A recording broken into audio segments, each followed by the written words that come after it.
Hey, it's Michael Leckie here with Mark Bowden as always, and this is our Career Ask Me Anything. Today we're going to do something a little bit different.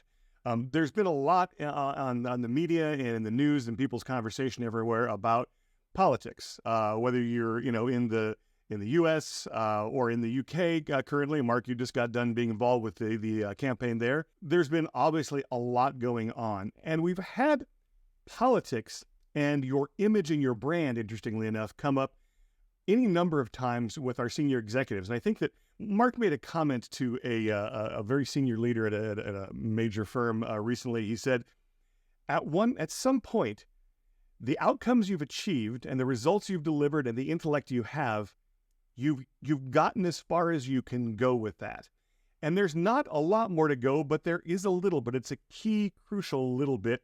And that is the political side of things. How do you manage the political side of any organization that you're a part of, especially as they get larger? But even the smallest of organizations have politics. So today, what we're going to do in this series of our Career Ask Me Anything is look at kind of that intersection of what we can learn from politics, debates, campaigning, creating a brand, creating an image, and how that plays into, is necessary to, and maybe in some cases superfluous to, but how that integrates and it involves itself with one's career. So this is our series on political career Ask Me Anything, and welcome to it.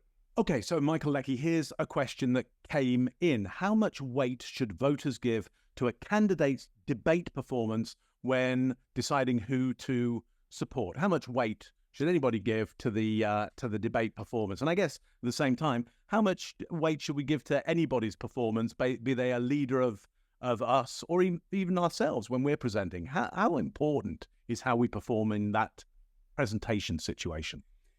That's a really interesting question, whether we're talking about, watching the political debate or a political debate, or watching our leaders speak. In the question of how much weight should I give that, I think we think the emphasis in that question is on what they're saying. But when I hear that question, what it makes me think is, how much weight do I actually give to what people are saying? So here's my theory. My theory is that recently we had the Trump-Biden debate here in the U.S. My theory is that the vast majority of the people who watched it didn't really give much weight to any of it other than to reinforce what they already believed and wanted to hear. And there's, of course, we all know that the brain will, when you're positively predisposed towards someone, will cherry pick all the good things and leave out the negative ones and vice versa. And so I think the question here becomes is, how much are we really listening? How much are we really paying attention? And what are we paying attention for? If I'm going to watch a debate or if I'm going to watch a leader speak, have I already made up my mind so that I'm just wasting my time?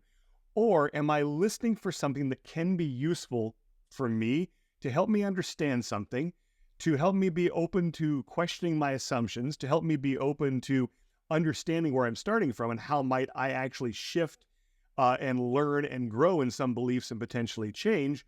Or am I just listening to take up the time and reinforce what I already believe? I think when it comes back to career, one of the things we need to be thoughtful about, or if politics is your career, but when you're getting up in front of people, is that people aren't always listening to what you have to say. They're listening to how it reinforces what they already think they know. So one of the things I think that implies for me, and I'm interested to hear your view on this because you know this so much better than me, is what I'm wondering about right now is how much does surprising people or not meeting their expectations in communication, in something like that, actually have the potential to snap them out of their not paying attention reverie into maybe being open to what you have to say if they're not necessarily on your side. Do you have any thoughts on that surprise aspect, Mark? Yeah, so might call that a pattern interrupt. So how much are you trying to interrupt the patterns of your usual behaviors, your usual performance in order to wake up that audience so they go, oh, wow, didn't expect that from my potential president or my leader in the organization, or even, I bet you didn't expect that from me when you're giving some kind of presentation. Well, look, let's go back to this presidential situation. You're absolutely right, Michael. Most people have decided, what we're trying to do in those debates is try and win over that swing, the people who haven't decided. And so those people are making a prediction about the future. They're going, based on this person right now, how do I think my future would run for me if I elected them as my leader? And so we might think that they're listening to policy and so forth, but actually that stuff is a bit kind of frontal cortex. It's a bit kind of tricky to work out. We're really going for their instincts. We're trying to communicate to their instincts and go, you know what? It's going to be fine. Given the pressures, given what's going on around you, if you go with this person, it's a good prediction that things would go fine for you. And so there's messaging non-verbally around that. There's also messaging around, what's our prediction about how this person will play out for us? How confident can we be about them? And so, look, we're not really listening. We're watching, and we're watching to make a prediction on the future. So think now about you making a business presentation. You've got a business idea.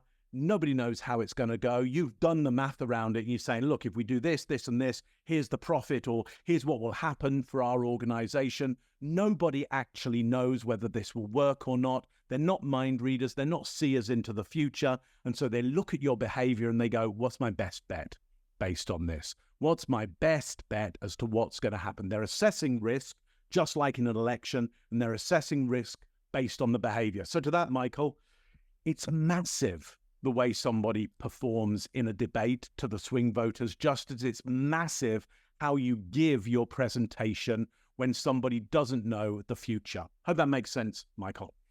Totally makes sense. And I think it's one of the things we need to keep in mind. And we had this conversation not long ago with a very senior executive about the swing voters, right?